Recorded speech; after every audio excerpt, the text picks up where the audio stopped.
What is happening, guys? My name is Jamie and today we are reviewing Slipknot's new album, We Are Not Your Kind, their 6th studio album. It's an interesting album for sure. Today I'm gonna just basically give you my thoughts on what I thought about the album. It's gonna be a full album review as well. We're gonna go track by track. And Slipknot, after 5 years, after the 0.5 grade chapter, created an album that was very experimental. You just imagine having Make, Feed, Kill, Repeat, the self-titled album Iowa, Volume 3, Subliminal Verses, All Hope Is Gone, 0.5 the grade chapter, all in one. And this is what makes We Are Not Your Kind. This is basically all their sounds, their soundscapes that they have been sculpting throughout their career into one album. From the experimental Volume 3 Subliminal Verses, you get some elements in this album. From the heaviness of Iowa to the self-titled album, you get this on this album, to even the eeriness and crazy tones from their demo album as well.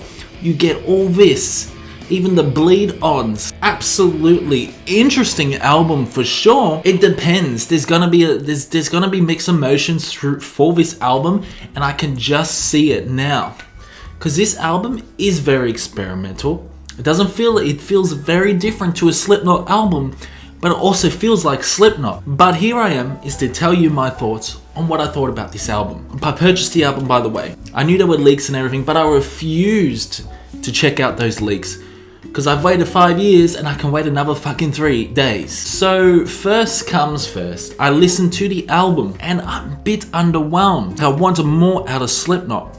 But I'm gonna say here that this album is indeed a grower. So my first initial listen, I felt, wow, this is weird. This is very weird. This is not a normal Slipknot album. Second listen, okay, wow, it's actually a pretty good album. It's actually growing on me. Third listen, this is a pretty good album. Fourth listen, wow, is this close to a masterpiece by Slipknot? Fifth listen, yeah, this is a great album.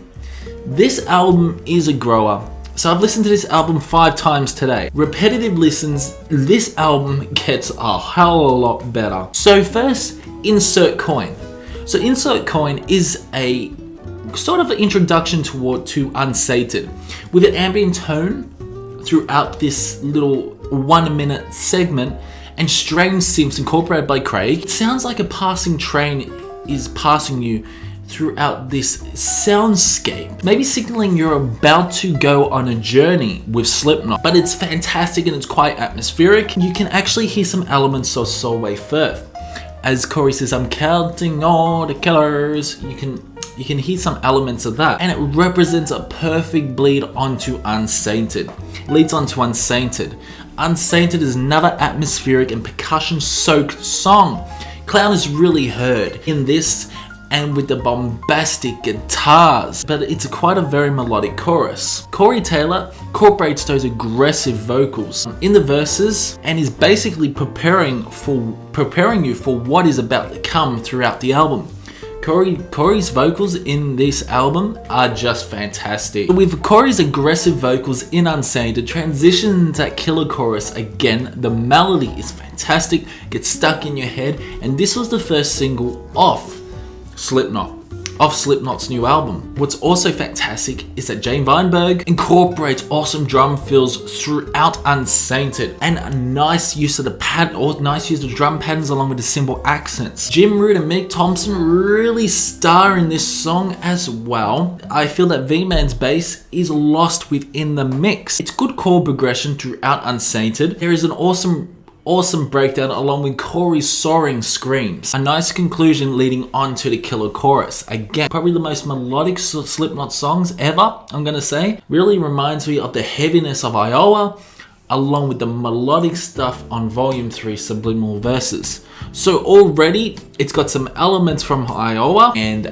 some elements of Volume 3 Subliminal Verses. I just love how they sort of mixed the sound. But then it leads on to the song Birth of the Cruel. Another single. So you get some awesome drums by Jay. It really reminds me of something out of Volume 3, and nice transition into the first verse. So Corey incorporates a mild vocal tone, but also incorporates a melodic tone. then uses those harsher vocals for the refrain. Frustrating for me is that the guitars by Mick and Jim are very low in the mix within this song. This song is heavily influenced by the percussion. So Sid Wilson really incorporates those DJ scratches that influences to new metal elements as well. And there's a nice groove to the song. So Birth of the Cruel has a similar song structure. And I would like to have Mick's guitar tone a lot higher within the mix. There's a nice awesome bridge and nice transition into a breakdown. Very punchy drums by Jay, with nice use of the drum fills transitioning into that chorus. At the end of the Birth of the Cruel, the conclusion really reminds us something from Out of Iowa of how heavy and gritty the conclusion is. Corey's incredible screams, again a good mixture from the past sounds. So overall, it's a really interesting song. Awesome third single, but I feel that maybe they shouldn't have released a third single. They should have just released two, Unsated and Solway first. So then it leads on to Death Because of Death. Craig incorporates those really synthetic sounds and everything like that, along with the keyboards and tone, with some nice marching drums by Jay. So Corey sings Death Because Death in an eerie tone, with a girl harmonizing with him. I don't know whether I'm enjoying this or not. This song's still not growing, this interlude or whatever you call it, still not growing with me at the moment. But I feel that it's also setting the tone for the next song. There's a really strange vocal tone throughout Death Because Death. Then Nero Forte comes in. Kicks off with ring guitars and a nice guitar riff, then sets in with Jay incorporating the awesome anticipation for the song along with the drums. Corey incorporates those awesome harsh vocals in a mix of screaming and singing. So what's really disappointing in this song is that the percussion drowns out the guitars. I feel that the guitars should be a lot higher up in the mix. Again, there's very heavy percussion by Jay and Clown. It transitions to the chorus and it's quite melodic, and you get these awesome backup vocals singing A Home Like Yours Is Upside Down, along with Corey. The line A Home Like Yours Is Upside Down is also incorporated by Corey's high falsetto. He's got a really awesome falsetto and really high pitch vocals as well, which is awesome, which shows me how versatile Corey is with his vocal range. A nice guitar riff and transitions into the second chorus, then leads on to the chorus again. It's a nice build up to the breakdown and something you know is going to happen, but there's also nice marching drums with Corey saying, "That's what you do best." So it then leads onto the verse. There's also a nice flow within the chord progression. Throughout part of the song, there's a strange tone of the guitar, but a good build up to the chorus again. There's a really nice scream by Corey conveying a lot of emotion throughout the conclusion of the song, which means that this song really means something to him. Overall, the lyrics are really strong in this song, and it's definitely one of my favorites. So the next song is Critical Darling. Very interesting synths in the introduction to start off, but then transitions in those punchy drums and the grittiness tone of the guitars. Corey again incorporates that infamous scream that we all love. Feels like something out of Iowa. This is a very heavy song. A nice bridge, but then leads on to the chorus, which again is quite melodic. So Corey has again got a nice falsetto and an awesome vibrato. Good build up to the chorus, along with Jay's awesome drumming. Nice drum fills you're getting throughout this song. Get a nice guitar tone and rhythmic section. So then what's interesting, throughout the middle of the song, you get some nice clean guitar, along with a nice cleaning singing section by Corey. Sickling, this is very personal for him. Really personal, because there's a lot of emotion conveyed within this song as well, just like Nero Forte. So there is also nice synth melody, really creating the atmosphere. So what's awesome is that they repeat the introduction within the conclusion of the song, and then you get those punchy drums again, some chaos, which is fantastic. And the good use of the pinch harmonics by Jim Root. Overall, it's a stellar song by Slipknot. A definitely interesting song as well. Experimental, you could say. It leads on to Elias' Funeral. Yeah, there's a lot of angst in this, a lot of angst. One of my favorite songs again. So this is a really interesting song. Back and forth this song is. Craig incorporates those synth leads into the song, creating an atmosphere. Awesome atmosphere, get goosebumps listening to it. Jim and Mick come in, but are very low in the mix. So the guitars are very low in the mix. Again, the synths really dominate the intro, making you feel uneasy. Like this is making you feel uneasy when listening to it. The eerie tones you're getting throughout the introduction. You also have these nice clean guitar sounds, like as the guitars get higher up in the mix. Corey uses clean vocals and there's a lot of emotion within his voice again. Nice use of the snare by Jake. So Jake incorporates nice uses of the snare throughout Corey's verses. So then it builds up and builds up. Corey screams, "Liar!" as things start to get quite heavy. But then transitions those clean vocals and clean guitar again. Now that is an awesome transition, very unpredictable, thinking that this song was going to get really heavy and then it just mellowed down again. So that's an awesome way how unpredictable this song is. It's a nice build up to the climax, which the climax is going to come. Get really juicy, sexy guitar riffs throughout these songs, complementing Corey's really deep growls he's delivering throughout verse 2. Like these growls, these are real growls. One of the most vicious growls I've heard from Corey. There's a nice transition after incorporating those aggressive growls. You get the nice transition into the chorus with an awesome guitar riff. So the song gets eerily heavy throughout probably 4 minutes into it, and then Jay incorporates those intense drums along with the use of the high toms as well. It's awesome when Corey screams, "Burn, burn, liar." There's so much aggression, so much emotion. But then throughout the conclusion, it's like Corey screams helplessly, like he is in need for help. So I feel like this is maybe all about his depression and how he's struggling and how someone has maybe betrayed him. But what's awesome throughout the conclusion, again, you get everything mellowing down and everything's tame again. You get the clean section from the introduction where it's like a cycle. Very cool song. I really enjoyed it. So Red Flag comes along, a song that's fantastic. It is really good. You get a nice guitar riff by Mick and Jim, and they are starring in this song already. Again, reminds you something from Iowa, quite heavy. Corey incorporates his aggressive flowing vocals, sort of like rap. So again, something like out of Self-Titled or Iowa. This song, again, is very percussion soaked. You can hear a lot of the clown and you can hear a lot of Jay. Good melody and fast-paced drumming as well. It becomes quite heavy, transitioning into that chorus. Not as melodic as the other songs we've heard, like Nero Forte and Unsainted, but it's still very, very awesome and sing-alongable song, but it's also quite headbangable. Just when you thought the song ends, it doesn't, it just keeps on giving. This is the song that keeps on giving. You get a strange robotic voice within this song as well. Maybe signaling another voice within Corey's head.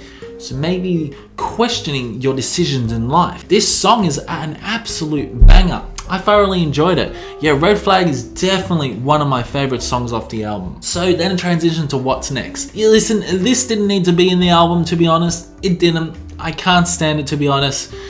It's an interesting tone. There's an interesting tone throughout the song, throughout this interlude. Craig incorporates those really atmospheric tones, which is awesome.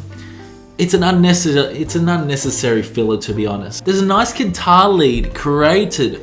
There's a nice guitar lead though throughout What Next, creating a melody which leads on to Spiders. Wow. Okay, so this song is a very experimental song by Slipknot. Eerie introduction sounds something like out of Halloween, especially got that synth. Just sounds like something from Halloween out of the movie. So Corey incorporates those clean vocals again in the verses and then transitions into the chorus, which is melodic.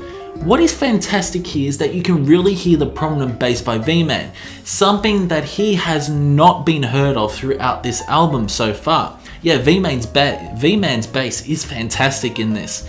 And the mix within this song is brilliant. There's a clapping sound within Jay's percussion. I'm not too sure whether I like that. It does sound really poppy. The introduction does sound a little bit poppy. Overall, the song does sound quite mainstream. I feel like this could be on the radio. There's a nice guitar riff added to the second verse and a good progression, good chord progression. Now, this is probably the only guitar solo you're going to get throughout this album, unfortunately. So there are no guitar solos throughout this album. apart from this really strange, distorted guitar lead. I don't know whether you call this a guitar solo.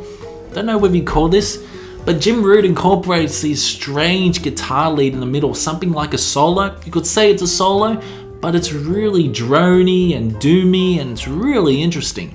There's also nice simple accents by Jay, incorporating those awesome drum fills as well, transitioning into that chorus. This song is stripped back. Since definitely something out of Volume 3 Subliminal Verses, but again, and can I just say that the chorus is fantastic. It is. It'll get stuck in your head for sure. Alright, so then it leads to Orphan. Again, the intro is very atmospheric, interesting noises throughout the introduction, and you get strange synths throughout the introduction as well. You're feeling again uneasy. There's nice guitar feedback leading onto thunderous percussion by Jay and Clown, then added by the guitars. Then you get hit in the face with this wall of metal. It's absolutely chaotic. It's fast paced as well, and it's energetic. Already there's a nice melody, awesome layering throughout the song. Corey incorporates those harsh vocals once more. Again, the chorus feels melodic, but it feels heavy. So this is a very interesting way how to incorporate melodic along with the heaviness. Corey screams throughout the chorus again. So he sings cleanly he also screams throughout this song. There's a nice build up to the chorus again with Corey's vocals. This is one of his strongest vocal performances. Awesome how he screams, I am the orphan, the one who kills your world. Nice transition to the breakdown, and then leads on to the next verse. So there's a nice transition teasing a breakdown, which this breakdown doesn't really happen. It's very unpredictable, this song. Again, back to the chorus, very melodic song. There's also some chanting at the end, which is fantastic by Corey. You get Corey's screams just conveying desperation at the end. Alright guys, so then it leads on to My Pain. Okay, so I have a problem with this song, I really do. There's an eerie synth in the intro, making it very eerie, similar to the start of Solway Firth, you could say. So maybe there's a sort of a build up towards Solway Firth. The overall melody, the overall orchestration throughout the introduction sounds very similar to Solway Firth. It's a very experimental song, so distorted vocals. So then Corey comes in with distorted vocals and it feels very dark. Get an electronic beat with a bow tinge. Like there's a sort of a bow in the background. Transitions into Corey's clean vocals, from distorted to clean vocals. Nice layering within the vocals as well. So Jay incorporates the use of the closed hi-hat throughout most of the song. And again, there's a very eerie sort of synth. So then there's a sort of a build up, and you think it's going to build up this song, but then it transitions into an ominous feel and unsettling. From then Corey repeats the lyrics, Pain, she loves me. Really strange electronic sounds, very eerie song. And this song's about 6-7 minutes. I don't know whether I enjoyed this song. It's gonna take a long time. It's got a really interesting eerie synth to it. It's got really interesting synth. Maybe I will enjoy it, but at the moment, I'm kind of on the fence with this song. I can understand that really experimenting in this album, which is fantastic. I'm not too sure whether I'm liking this song or not. So basically, My Pain, you could say, is a build up to Not Long for This World. These songs are starting to build up to the main meal, and that is Solway Firth. So Not Long for This World is an enjoyable song, but again, I feel this is one of the weaker songs off the album. Craig incorporates those synths in the intro again. Jay incorporates the marching snare, which is low in the mix. So the guitars come in eerily. Corey uses those cleaner vocals in the first verse. A nice drum build up to the chorus, but this song feels simple and basic, but it's also quite melodic. I feel like this song is something we've heard already. Like maybe this is a repetition of some other song we've heard on this album. So already nothing new. We've already heard that experimental track, which was My Pain, and right now there's really nothing new. So the instrumentals are stripped back in the verses, but then comes in the chorus and you get those punchy drums and those punchy guitars and bass. There's a nice melody after Corey screams, "Not long for this world." There's a really awesome melody in this song though. It's catchy. The melody is very catchy. It's stuck in your head. What's really cool though, throughout the midsection of the song, things really start to build up, with a nice breakdown as Corey incorporates those harsher vocals, but then he goes back to the cleans. There's a nice guitar riff throughout this part. From then, there's a build up towards Solway Firth. The song ends a minute before the build up. So throughout the last minute of Not Long for This World, it's just basically a build up towards Solway Firth, which leads to the main event of the album, and that's none other than Solway Firth. Solway Firth is just fantastic. Corey incorporates those amazing vocals, especially in the introduction, nice synth layering as well, and then Corey incorporates those harsh aggressive screams along with the bombastic guitars, and Jay and Clown's drumming is just absolutely spectacular. Corey incorporates those amazing melodic, harsher vocals throughout most of the song, and it's just all harsh vocals. The guitars are amazing, it's headbangable, it's one of the best songs off the album, and a very enjoyable way to end the album. You know what, this album is a very interesting album. I actually did not expect this review to go on for this long, to be honest. But it tells you that I love Slipknot, and I can talk about Slipknot for hours upon hours. This album does grow on you. You may be underwhelmed in your first initial listen, but as you keep listening to this album, it's gonna grow on you. For fuck's sake, it's gonna grow on you. And this is why I'm gonna probably give this album an 8. Yeah, I'm giving this album an 8. I don't think it's the best Slipknot album, to be honest, but it's definitely one of the best Slipknot albums. This is their 6th album, and damn, they are hard hitting, very experimental throughout this album. What really bugged me though was the interludes. I feel that some of these interludes are unnecessary. Unnecessary, because there's already a lot of fucking build up to the album itself. So I don't understand why you need so many fucking interludes throughout this album. But I can understand where they are going. A very experimental album. This is why they're my favorite band. Question is this Iowa heavy? Look, there are some elements of Iowa heavy. There is, but you can't compare this to Iowa. You can't. It's in a different brand. You can't. I don't think you can compare this album to any other Slipknot album. Like, this album is a very different album, and this is why I'm giving this an 8. I feel that this album is going to grow on me even more, but it's definitely not the weakest album in Slipknot's discography. Nah, not the weakest at all. Some say it's Stone Sour, some say it's Stone Knot. That's bullshit. It's not Stone Knot. This is Slipknot, and this is how they are. You read the lyrics, they are deep as anything. They're as deeper as Iowa lyrics. I gotta end this review, but guys, thanks if you have stayed with me throughout this review. Thank you so much. So comment below what you thought about this album. Keep the discussion going in the comment section below, and I'll see you in the next